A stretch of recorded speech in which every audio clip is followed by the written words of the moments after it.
Preparing chinchilla treats or any other pet that could eat dried marigolds is simple and easy. All you do is you pick behind the head where the bulb is, and it will quickly fall off, and then put it into a pan. Now you want a pan that is big, like a stuffing pan. For a bowl to do this is depending on how much marigolds you have.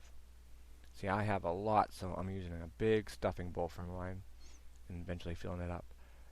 Here is where you'll see the marigolds that are ready to be picked to save for the seeds for the next year. I just wanted to show you that so you'd see what it looks like.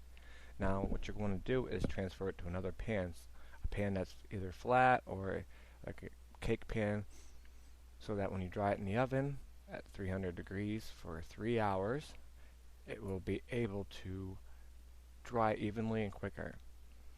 Now I would say about every 20 minutes or so you want to turn it over, make sure it dries, and even after maybe 2 hours give it a touch test to it to see if all the moisture's out.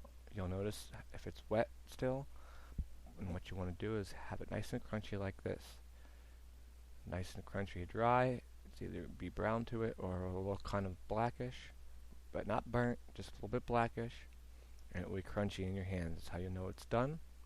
They usually cool quickly, and when I put it in a bag, if I'm going to leave the bag out, I will have the bag half open to let the moisture out so it doesn't mold. Or if I'm putting it in the freezer, I will Ziploc it the whole way up with all the air out and save it for the winter months.